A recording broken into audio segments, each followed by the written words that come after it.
What's going on? Huh? Did something happen? Did something bad happen at work or at home? Evan! Did something happen to Evan? Is he hurt or sick or missing? Is he really my grandson? Are you sure he's my flesh and blood? Yes, of course he is. Why would you even doubt that? He's your son's child, and he looks just like him. Oh, really? I wouldn't know because I've never seen him. Why are you sheltering him from me and the rest of the world? Your parenting practices are very questionable. You're keeping him away from me and from other people who could teach him valuable lessons and skills.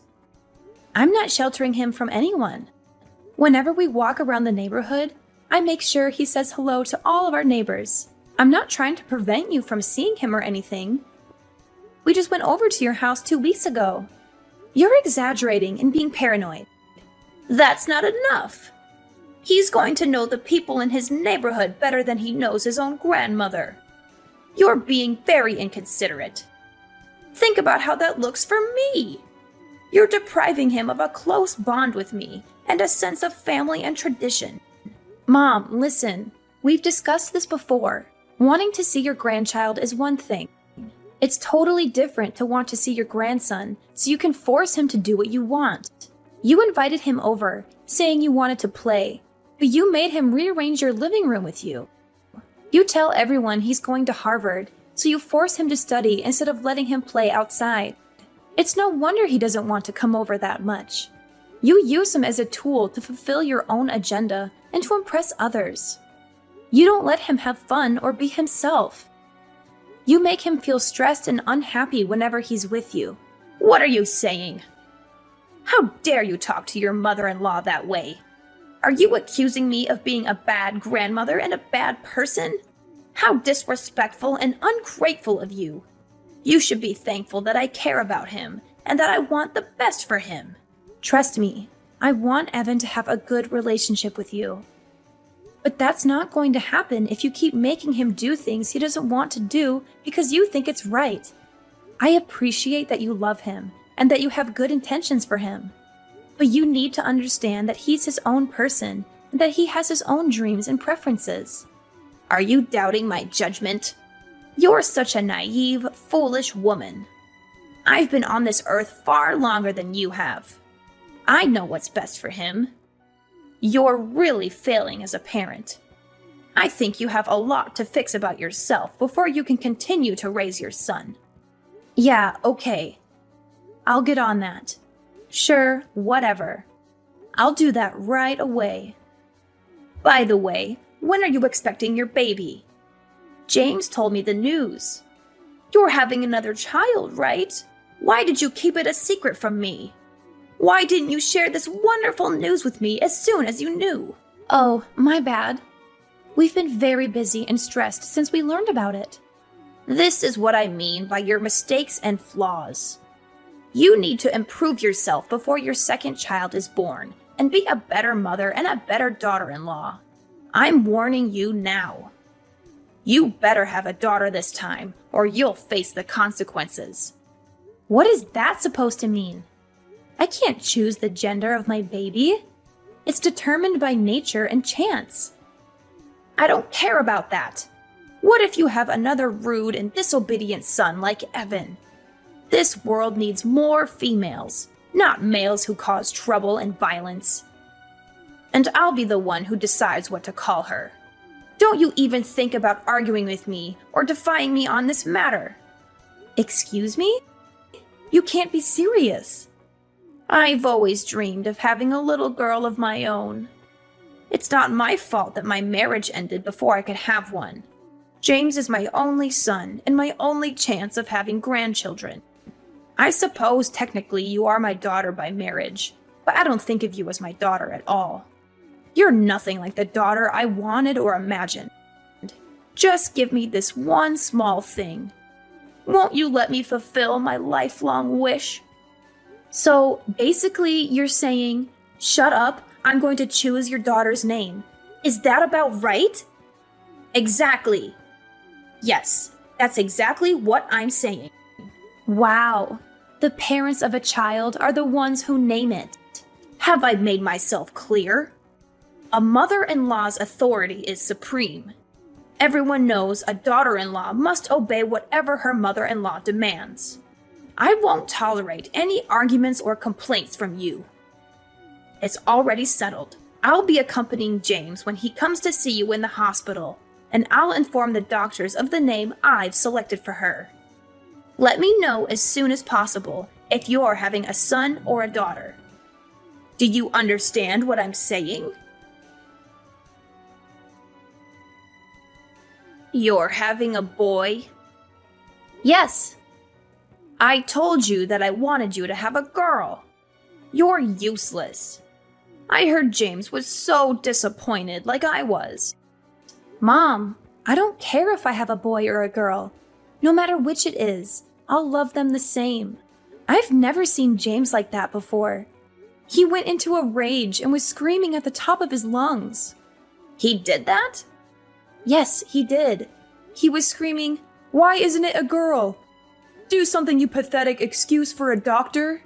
He grabbed the doctor by his jacket and screamed in his face. It took 4 nurses to get them separated. Then he directed his anger at me.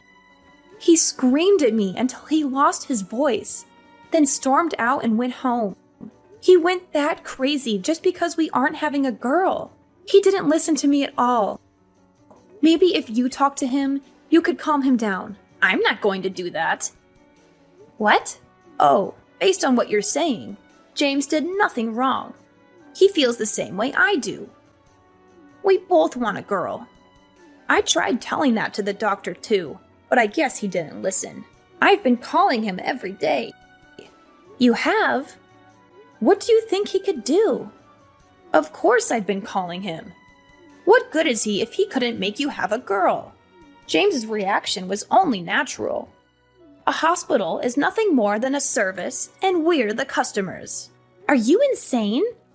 I can't believe this. Do you really think the doctor could do anything about me having a boy or a girl? Nonsense! I did my research. Science and medicine have come a long way. Shut your mouth if you don't know what you're talking about. Ugh, another boy. Have you thought about terminating it? Absolutely not. What's going through your head? All right, then I guess we have no other options here. You need to give that baby a sex change. That is the most insane sentence I've ever heard anyone say. Why? People do it all the time. I was born a boy, but in my heart I'm a girl, blah, blah, blah. Haven't you heard anyone say that? People get surgery for it all the time. We're just going to save time and do it right after he's born. Don't worry.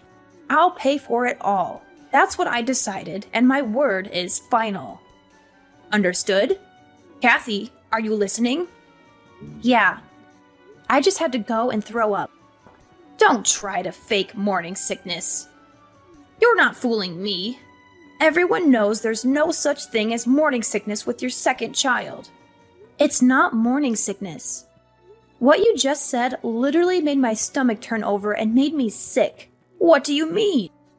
I've never heard anyone say something so horrible and disgusting as changing a baby's gender the second it's born. Aside from the fact that you've gone and decided that selfishly on your own, do you think there's any doctor on earth who would perform that surgery? Ugh. There's another one of your flaws coming out. You have no idea what the modern world is like. I told James not to marry you. I wish he would have listened. If you don't change that attitude, I'll be forced to take drastic measures. Go ahead. I'm sick of talking to you and listening to your ridiculous and horrific demands. I'm not listening to another word. Kathy, is everything okay? You seem a bit off lately. What do you mean? Yeah, everything's okay, I guess. Why do you ask? What's with all this stuff that just got sent to our house? It's like someone is moving in. I don't remember sending you anything. Are you sure it's for us? It's not a package. It's suitcases and boxes. It just showed up. A moving truck showed up and unloaded about 10 boxes and suitcases. They're labeled clothes and furniture. What do you mean? I didn't send anything like that. Huh? You don't know what I'm talking about? I opened one of the boxes, and your clothes and bags and a bunch of other stuff were inside. It looks like it was all just thrown in. None of it is folded. What? That's so strange. I have no idea why that would be sent to your house. Do you have any idea why all of this would be sent here? Is everything going all right with James? Mom, I'm going to come stay with you and Dad, if that's okay. I have off for the next 2 days. James and I are going through some stuff right now. Of course, no problem. I'm here if you want to talk about what's going on. We'll make sure everything is ready for you when you get here. Hey, Kathy. Did everything make it to your parents' house? I knew you were behind this. No need to repay me for the moving truck.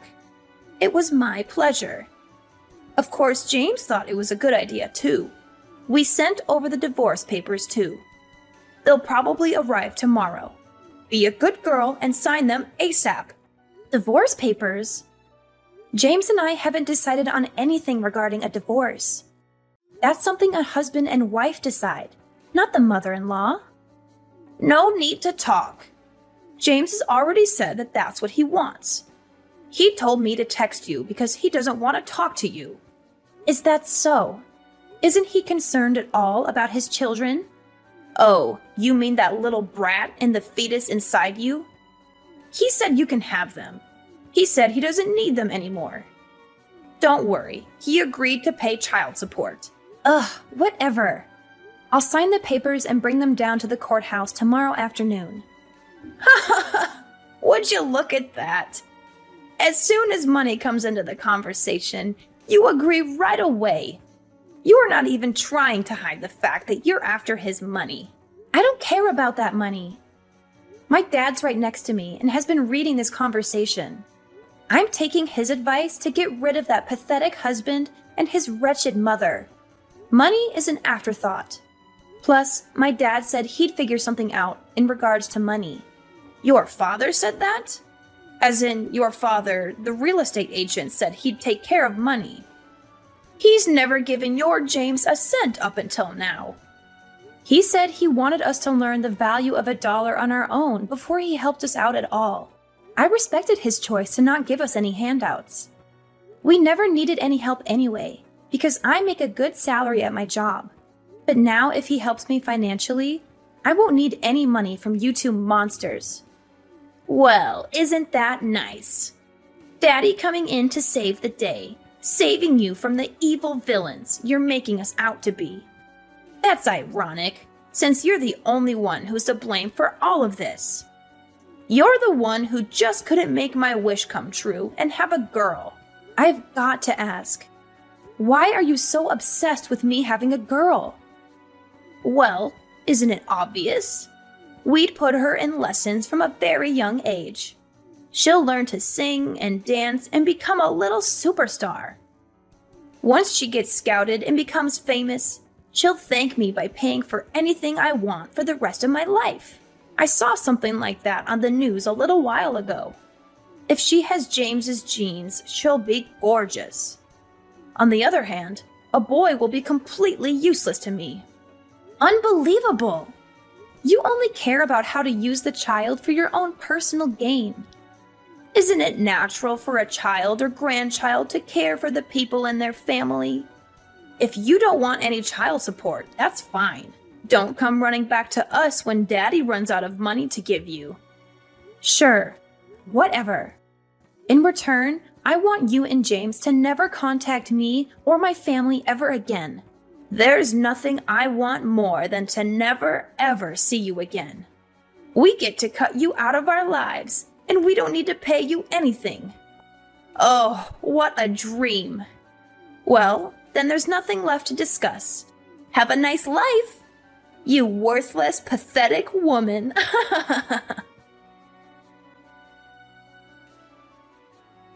Hello, Sandra. It's been a while, huh?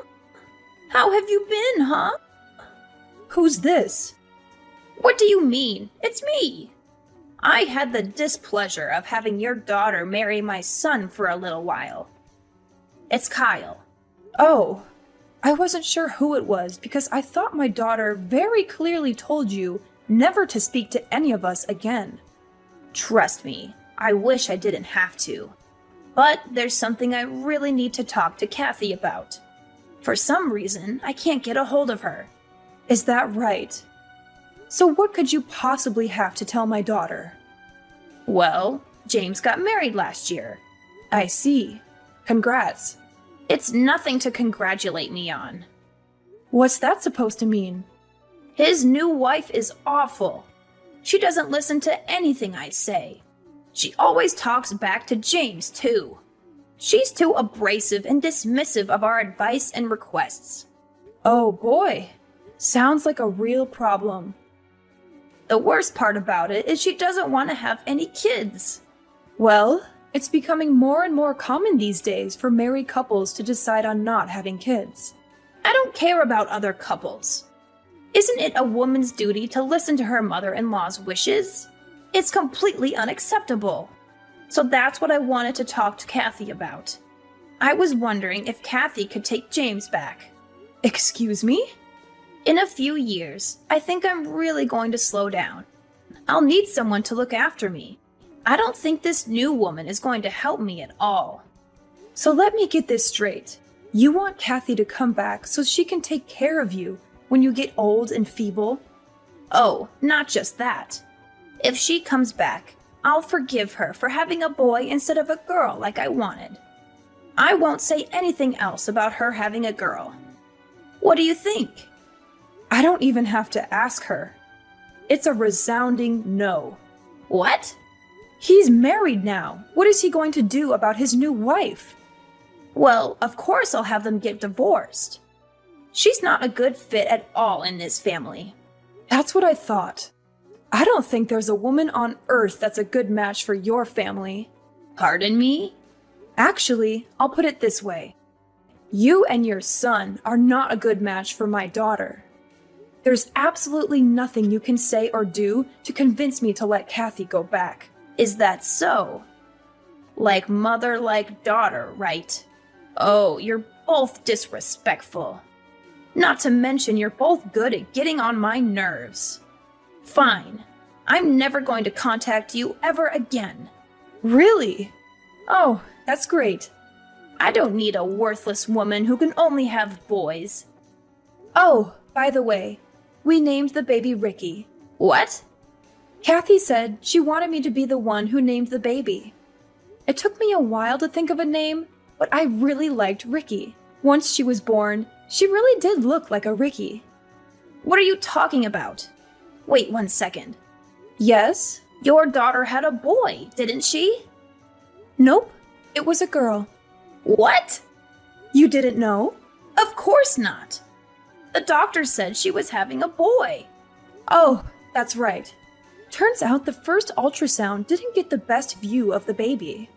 After the third checkup, the doctor confirmed she was having a girl. Oh, she's the cutest little girl on earth. She really resembles my daughter. I don't believe you. I know you're lying to get on my nerves. I'll have to come over there and see for myself. Do not come anywhere near us. If you really don't believe me, I could send you a picture. Never mind. Not going to happen. We've decided as a family to keep my granddaughter's identity private. There are a lot of crazy people in the world. You being one of them. Did she really have a girl? Yes, she did. Speaking of little Ricky, I have to go pick her up from preschool. Wait a second. Okay? Sandra, please. What? My life these days has been miserable because of my son's new wife. My son doesn't do much for me anymore either. There's a chance they might kick me out of their house. Oh. I was hoping you could welcome me into your family. It's not fair. Why do you get to see your grandchildren every day? They're my grandchildren too. Are you trying to become a comedian or something? It's not a joke. I'm being serious. Please, just try and convince Kathy to change her mind. Give me a second to think about that. Absolutely not. You'll never be a part of this family, you psychopath. Have you already forgotten what you put my daughter through? Stop! That's all in the past. Water under the bridge. I want to see my grandchildren. You're the one who didn't care about what happened to them. We have no obligation to let you see them. You're such a stupid woman, aren't you? You're so selfish keeping your grandkids all to yourself. You're horrible. How do you expect a woman like me to live on my own if they kick me out of their house? If anything happens to me, it's your fault. You'll be fine. I actually came up with a great idea. What is it? Get a sex change. Science and medicine have come a long way. Shut your mouth. I'm going to block your number if you say stupid things like that. Sandra, are you there? After that, my ex-mother-in-law unexpectedly arrived at my parents' house and caused a huge commotion. We had seen this day coming, which is why we had packed our bags and moved out of our old house 2 years ago. We felt bad for the poor people who had bought our old house and had to deal with her. My mom filled me in on what she had learned from the neighbors. James and his new wife had finally had enough of her and had thrown her out of their house. She now lives by herself in a dirty and tiny apartment, squandering her money and crying about how awful her life is. Her husband had made a terrible mistake in marrying her. She does not have a job or do anything useful around the house. She has a severe gambling addiction that has put them in a lot of debt. She also sleeps around with every man she can find. My ex-husband works very hard to pay off their bills and to take care of all the household tasks. He changed his number and texted me, pleading me to come back to him, but I ignored him. I would never leave my parents, who have been so kind and helpful in raising my children. Our lives are much more peaceful and happy without those two horrible people in them.